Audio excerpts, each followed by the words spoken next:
Okay students, तो अब हमारा जो नेक्स्ट टॉपिक है वो है प्रिंसिपल ऑफ कैलोरीमेट्री। सर ये जो टॉपिक है ये काफ़ी इंपॉर्टेंट है क्योंकि इस पर बेस्ड कई सारे न्यूमेरिकल्स बच्चों को क्वेश्चन पे एग्जामिनेशन में देखने को मिलते हैं। बिल्कुल। तो ये जो टॉपिक है हम इसको समझते हैं ढंग से, इसके बाद इस पर न्यूमेरिकल भी हम प्रैक्टिस करेंगे।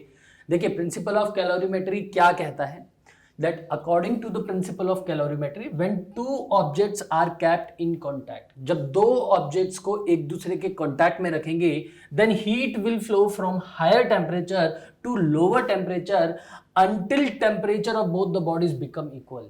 तो सर यहाँ पर प्रिंसिपल ऑफ कैलोरीमेट्री में हमें ये समझ में आता है कि जब दो ऑब्जेक्ट्स जो डिफरेंट टेम्परेचर्स पे हैं जब उनको एक दूसरे के कांटेक्ट में रखा जाता है तो हीट का फ्लो होता है हायर टेम्परेचर से लोअर टेम्परेचर, और ये तब तक चलता है सर जब तक कि दोनों का टेम्परेचर सेम नहीं हो जाता, और इस कंडीशन को हम सर बोलते हैं थर्मल इक्विलिब्रियम। ओके। तो सर थर्मल इक्विलिब्रियम को हम फाइनली कह सकते हैं ये वो कंडीशन है जब दोनों ऑब्जेक्ट जो कांटेक्ट में हैं उनका टेम्परेचर सेम नहीं हो जाता। तो बच्चों थर्मल इक्विलिब्रियम का ये केस है। अब इसमें आप देखेंगे कि मान लीजिए हम बात करते हैं in thermal equilibrium net heat loss by a body is equal to the net heat gain by another body. Sir एक डाउट है इसके अंदर। बिल्कुल सर। थर्मल इक्विलिब्रियम जो स्टेट है उसमें क्या आप और कुछ इसके बारे में बता सकते हैं? सर थर्मल इक्विलिब्रियम में बेसिकली हो क्या रहा है कि थर्मल इक्विलिब्रियम ये कंडीशन तब अचीव होती है जब हीट का ट्रांसफर हो रहा है। Okay. मैं बोलूंगा एक बॉडी हीट को लॉस कर रही है और दूसरी बॉडी उसी हीट को गेन कर रही है। तो सर इसका मतलब ये है कि एक हाई टेम्परेचर पे है और एक बॉडी लोअर टेम्परेचर पे है। जब इन दोनों को हम कॉन्टैक्ट में रखेंगे तो शेयरिंग ऑफ हीट होगी। बिल्कुल। Heat always go from higher temperature to lower temperature. तो जिसका टेम्परेचर ज्यादा है उसका कम हो जाएगा और जिसका कम है उसका बढ़ जाएगा। कहां तक होगा? जब तक ये थर्मल इक्विलिब्रियम नहीं अचीव हो जाता। हम बोल सकते हैं जब तक कि सर कॉमन टेम्परेचर अचीव नहीं हो जाता, और वो कॉमन टेम्परेचर पे दोनों का जब टेम्परेचर सेम होगा तो उस कंडीशन को हम बोल देंगे दैट वो थर्मल इक्विलिब्रियम। एक चीज और मैं बताना चाहूंगा, थर्मल इक्विलिब्रियम में जब थर्मल इक्विलिब्रियम स्टेट अचीव करते हैं सर तो रेट ऑफ गिविंग हीट और रेट ऑफ रिसीविंग हीट ये तब तक चलता रहा जब तक कॉमन टेम्परेचर नहीं आता। बिल्कुल सर। जैसे ही टेम्परेचर सेम हो जाएगा तो जितनी हीट, मान ली ए और बी दो है बॉडीज थी स्टार्टिंग में, तो जितनी हीट ये इसको दे रहा होता है उतनी हीट ये बी भी इसको वापस से देने लग जाता है क्योंकि सेम टेम्परेचर हम आ जाते हैं। बिल्कुल सर। अब इसको एक एग्जांपल से समझ लेते हैं सर। मान लीजिए हमारे पास दो बॉडीज हैं ए एंड बी। मान लीजिए इनके मासेस हैं m1 एंड m2। इनके लिए स्पेसिफिक हीट है c1 एंड c2 और इनके टेम्परेचर्स हैं t1 and t2। Late us से सर मान लेते हैं कि a बॉडी का टेम्परेचर t1 b के टेम्परेचर से ज्यादा है, तो हम ये बोल रहे हैं कि a हायर टेम्परेचर पे है, b लोअर टेम्परेचर पे है। तो इसका गिरेगा और इसका उठेगा टेम्परेचर। हाँ बिल्कुल नहीं सर। हाँ बिल्कुल सर, ये क्योंकि हायर है इसलिए इसका तो डिक्रीज होगा और b जो लोअर पे है तो इसका इंक्रीज होगा। तो यहाँ पर हीट का फ्लो होगा सर a से b में। बिल्कुल। और ये हीट का फ्लो तब तक चलता रहेगा सर जब तक दोनों का जो टेम्परेचर है कॉमन टेम्परेचर T नहीं हो जाता। यहाँ T को हम सर बोल रहे हैं कॉमन टेम्परेचर। तो हम बोल रहे हैं A हीट लॉस करेगा, B हीट गेन करेगा, और ये तब तक होगा जब तक कि दोनों का टेम्परेचर सेम नहीं हो जाता।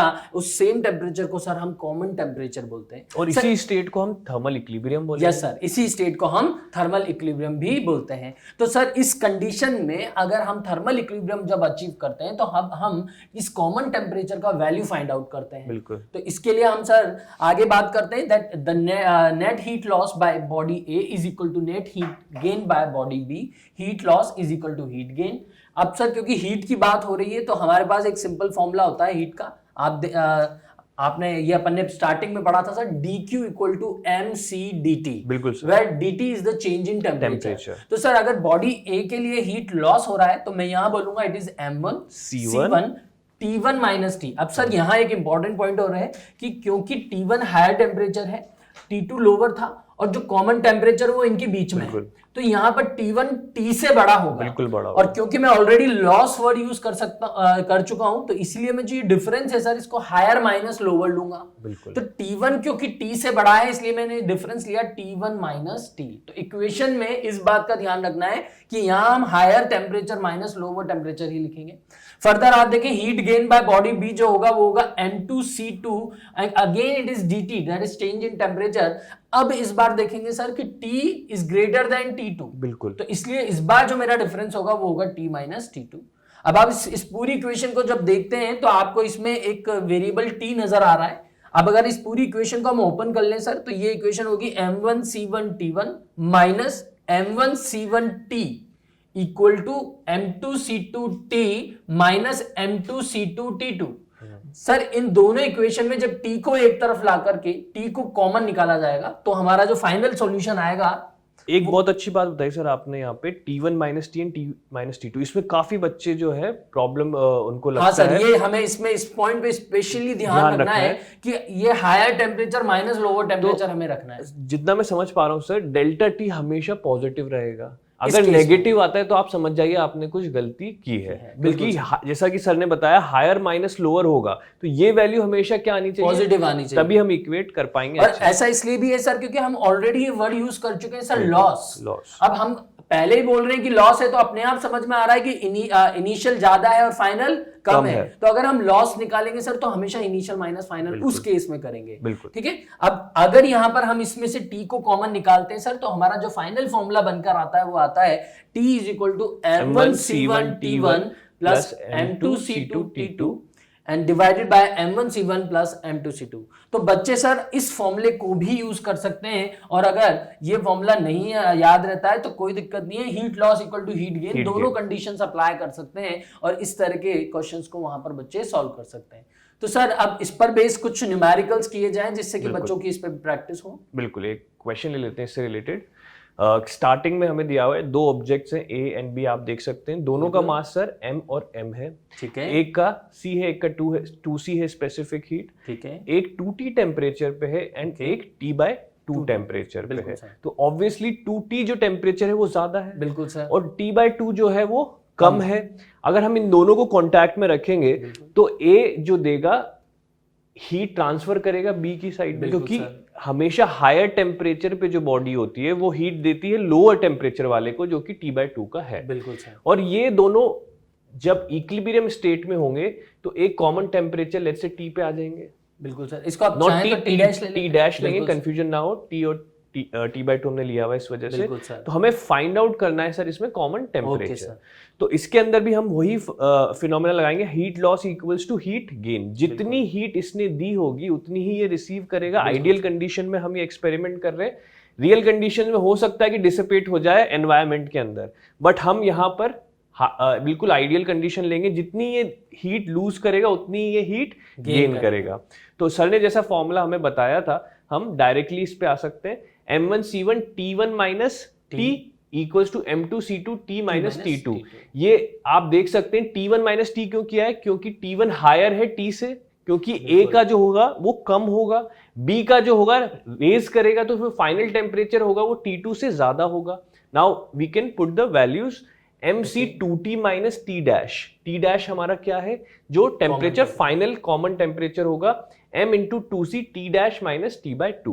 अभी ये क्वेश्चन में हम कैंसिल कर सकते हैं, mc दोनों तरफ से कैंसिल हो जाएगा। इसको फर्दर सॉल्व करेंगे, t डैश निकल कर आ जाएगा t। ये जो टेम्परेचर है ये फाइनल कॉमन टेम्परेचर होगा। अच्छा सर, अभी हमने जो वो फॉर्मूला डिराइव किया था कॉमन टेम्परेचर का, अगर बच्चों को वो याद रह जाता है तो क्या सर उस फॉर्मूले में डायरेक्ट वैल्यूज दोनों तरफ रख के हम निकाल सकते हैं? फॉर्मूला हमने देखा था t डैश का, उसके अंदर से क्या आ जाएगा, m1c1 t1 plus m2c2 t2 divided by m1c1 plus m2c2। इसमें m1c1 t1 m2c2 t2 की आप वैल्यू रखें और डायरेक्ट हम फॉर्मूला लगाकर भी ये टेम्परेचर से सीधा निकाल सकते हैं। बच्चों अब आपको ये क्वेश्चन अब इस मेथड से भी करना है और आपको चेक करना है कि t डैश का वैल्यू t के इक्वल आ रहा है या नहीं आ रहा है। ठीक है, चलिए सर इसके बाद आगे बढ़ते हैं। नेक्स्ट एक क्वेश्चन और लेते हैं। अब जो क्वेश्चन है थोड़ा सा एक अच्छी कैटेगरी का अच्छा लेवल का लेते हैं, सो दैट बच्चों की और अच्छे से प्रैक्टिस इसमें हो। हमारा जो नेक्स्ट क्वेश्चन है सर वो है 3 objects A, B and C are at temperature 12 degree Celsius, 19 degree Celsius and 28 degree Celsius. When A and B are kept in contact, then common temperature becomes 16 degree Celsius. Okay. When B and C are kept in contact, then common temperature becomes 23 degree Celsius. तो sir हो क्या रहा है कि तीन objects हैं, अच्छा, और वन बाय वन सबको कांटेक्ट में लाके रख रहे हैं, और जब कांटेक्ट में लाके रख रहे हैं तो जैसे ए बी को कांटेक्ट में लाए तो 16 डिग्री हो गया। बिल्कुल कॉमन टेम्परेचर है सर ये? हाँ बिल्कुल सर, ये कॉमन टेम्परेचर इनका 16 डिग्री सेल्सियस आता है। बी और सी को रखने पर 23 डिग्री सेल्सियस आता है, और क्वेश्चन में हमसे पूछा है कि then find out the common temperature when A and C are kept in contact. तो सर इसमें हमें दो कंडीशन दी हुई है, तीसरी हमें निकालनी है। बिल्कुल ए सर। और बी के साथ अगर साथ में रखेंगे तो 16 डिग्री हम अचीव कर लेंगे कॉमन टेम्परेचर, बी एंड सी तो 23 डिग्री सेल्सियस। बिल्कुल सर। बट ए और सी अब रखने वाले हैं हम, तो क्या होगा? तो कॉमन टेम्परेचर से क्या होगा? तो इसके लिए हम बिल्कुल वैसे ही एक टेबल टाइप बना लेते हैं जिसमें हम ए बी सी के सारे पैरामीटर्स लिख देते हैं। बिल्कुल सर, यहाँ पर हमारे पास सबका मास इक्वल है, सबके लिए हमने मास m लिख लिया है, क्योंकि तीनों अलग अलग सब्सटेंसेस हैं तो इसलिए उनकी स्पेसिफिक हीट अलग अलग होंगे। लेट अस से इसके लिए C1 है, इसके लिए C2 और इसके लिए C3। साथ में हमें तीनों का टेम्परेचर सर दिया हुआ है, 12 degree Celsius for A, 19 degree Celsius for B and 28 degree Celsius for C। इस क्वेश्चन में हमें बोला था A और B को कांटेक्ट में लाने पर कॉमन टेम्परेचर है 16 डिग्री सेल्सियस, B और C को कांटेक्ट में लाने पर कॉमन टेम्परेचर आ रहा था सर 23 डिग्री सेल्सियस। अब हमें बात करनी है A और C के कांटेक्ट में लाने पर क्या कॉमन टेम्परेचर होगा। तो सर इसमें हम एक एक करके वन बाय वन कुछ इक्वेशंस बना लेते हैं जैसा हमें क्वेश्चन में गिवन है। सबसे पहले A और B की बात कर लेते हैं sir. For A and B again it will be similar, that heat gain will be equal to heat loss. Calorimetry में ये जो चीज है ये बार बार आने वाली है, तो हमेशा ध्यान रखें heat gain equals to heat loss होगा, और उसी के बेसिस पे हम हमेशा इक्वेशन डिराइव करेंगे। बिल्कुल सर। यहाँ आप सीधा सीधा देख सकते हैं सर, A और B में आप देखेंगे कि ये तो 12 है, ये 19 है, तो अपने आप समझ में आ रहा है B at higher temperature, A at lower temperature, तो लॉस जो होगा वो B का होगा और गेन जो होगा वो A के लिए होगा। सर एक चीज और मैं कहूंगा कि 12 से 19 डिग्री जो हमारा कॉमन टेम्परेचर आएगा हमेशा बच्चों इनके बीच में ही आएगा, ना तो 19 से ऊपर जा सकता है ना वो 12 से नीचे जा सकता है, बीच में कहीं अगर आपका कभी आंसर इन दोनों टेम्परेचर्स के रेंज से अलग आ गया, 19 से बड़ा आ गया या 12 से छोटा आ गया, तो आप समझ लीजिए आपने गलत किया है कुछ। बिल्कुल सर, फिर तब गलती आपने की है, इस बात को आपको समझना है अच्छे से। तो सर अगर हम बात करें heat gain by body A, तो वो हो जाएगा, आप देख सकते हैं mc1, again it is temperature difference, higher minus lower, so it will be 16 minus 12। बिल्कुल सर। तो mc1 16 minus 12 and heat loss by body B that is mc2 and again higher minus lower जो कि हो जाएगा 19 minus 16। बिल्कुल, बस ये equation है, इसमें आप m कैंसिल आउट कर सकते हैं। Further 16 minus 12 will be 4, 19 minus 16 will be 3। तो एक इक्वेशन हमारे पास आ जाती है sir 4c1 equal to 3c2। Sir इस इक्वेशन को हम इक्वेशन नंबर 1 बोल देते हैं क्योंकि इसका यूज हम आगे करेंगे। हमारे पास c1 और c2 के बीच में एक रिलेशन हमें मिल चुका है। आगे बात करें बच्चों b एंड c के लिए, तो आप वापस से अपने इसी डायग्राम में अगर जाते हैं तो b और c के लिए भी आप क्या लिखेंगे equation, mc2 23 minus 19 will be equal to mc3 28 minus 23। तो आप नेक्स्ट स्लाइड में ये इक्वेशंस देख सकते हैं, mc2 23 minus 19 equal to mc3 28 minus 23। अब 23 minus 19 जो होता है वो आपका सही गलत लिखा हुआ है यहाँ पे, ये 5 हटा दें, हाँ सर ये 4 होता है, तो 4 mc2 ये होगा आपका, और इसके बाद 28 माइनस 23 विल बी 5, तो ये हो जाएगा 5 mc3, m से m कैंसिल होगा, again we have a relation, let us say this will be your equation number 2। Okay, इसको नहीं, इस इक्वेशन को हम इक्वेशन नंबर 2 बोल देंगे। अगेन हमारे पास अब C2 और C3 में भी एक रिलेशन हमें मिल चुका है।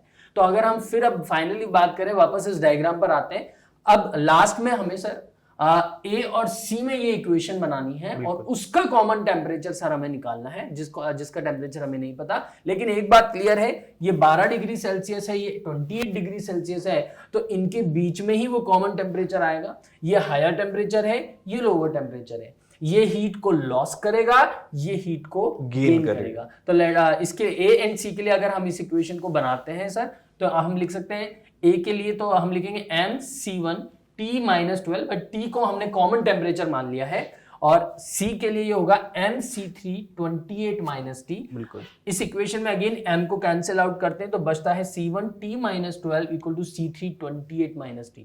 अब सर यहाँ पर मेरे पास एक तरफ c1 है, एक तरफ c3 है, तो और मैंने यहाँ जो इक्वेशन नंबर 1 और इक्वेशन नंबर 2 बनाई थी, इक्वेशन 1 में C1 और C2 का रिलेशन था, बिल्कुल। इक्वेशन 2 में C2 C3 का रिलेशन है। C1 C3 का रिलेशन अब हमें मिल जाएगा। बिल्कुल सर। तो अब ऐसा कुछ करें कि ये अपने C कैंसिल हो, तो अपन एक काम करते हैं कि C1 और C3 का value in terms of C2 लिख लेते हैं। बहुत बढ़िया तो सेकंड और फर्स्ट और सेकंड इक्वेशन से यहाँ पे वैल्यूज लिखी जा सकती हैं। आप अगर पीछे वाली स्लाइड में जाते हैं तो देखेंगे C1 का वैल्यू तो अगर हम लिखते हैं तो लिखेंगे 3/4 C2,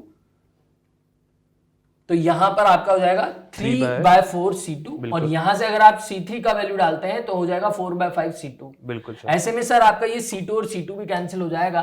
फाइनली आप क्रॉस मल्टीप्लाई करके जो है कॉमन टेम्परेचर निकाल सकते हैं। सिर्फ एक ही वेरिएबल बचेगा, T। बिल्कुल एक ही वेरिएबल है सर, तो आराम से इसको सॉल्व कर लेंगे। बच्चे बड़ा आसानी से ये सॉल्व कर लेते हैं, मैथमेटिक्स इनकी बहुत स्ट्रांग होती है बच्चों की। तो T = 20.2 डिग्री सेल्सियस, ये हमारा फाइनल आंसर आ जाएगा। तो आप अब समराइज करें अगर इस क्वेश्चन को, तो बिल्कुल सर। कुछ बातें जो बच्चे को ध्यान रखनी है इस क्वेश्चन को सॉल्व करते हैं वो तो सर हम दोबारा डायग्राम से इस बात को समझ लेते हैं कि बच्चों देखिए क्वेश्चन जो था उसमें आपके पास बोला गया था कि भाई 3 ऑब्जेक्ट्स हैं, 1 by 1 सभी ऑब्जेक्ट्स को कांटेक्ट में रखा गया था, पहले AB को फिर BC को, और दोनों का कॉमन टेम्परेचर दिया था। बिल्कुल। तो इससे सर हमें इन्हीं इक्वेशंस को रखते हुए हम C1 C2 में रिलेशंस यहाँ पर निकाल सकते हैं। इसके बाद आप देखें पहले तो A B में रिलेशन दिया, फिर B और C के साथ रिलेशन दिया, तो इनसे हमारी 2 इक्वेशन बनी, और इन दोनों इक्वेशन की हेल्प से जब हम थर्ड इक्वेशन लिखेंगे A और C के लिए, उन दोनों इक्वेशंस की वैल्यू हम इस थर्ड इक्वेशन में डालकर इसको क्वेश्चन को इजीली सॉल्व कर सकते हैं। बिल्कुल बिल्कुल ठीक है सर। तो इस तरह से हम इस पूरे टॉपिक को, इस पूरे पर्टिकुलर टॉपिक को हम इजीली सॉल्व कर सकते हैं। बस बच्चे इसी तरह के क्वेश्चंस आपके एग्जाम में आते हैं। हम बढ़ते हैं सर नेक्स्ट टॉपिक की तरफ, latent heat. Now the next अच्छी जो चीज़ है कैलोरीमेट्री में इंपॉर्टेंट जो चीज़ है वो पढ़ने वाली है latent heat. Now latent heat क्या होता है? सी सर, पहले हमने एक जगह देखा था जहाँ पर सॉलिड से जब हम लिक्विड या लिक्विड से गैस स्टेट चेंज होता है तब हम स्पेसिफिक हीट को क्या मान लेते हैं? इन्फिनिटी। क्योंकि उस टाइम क्या हो रहा होता है कि हम हीट दे रहे होते हैं बट उसका टेम्परेचर राइज नहीं कर रहा होता है।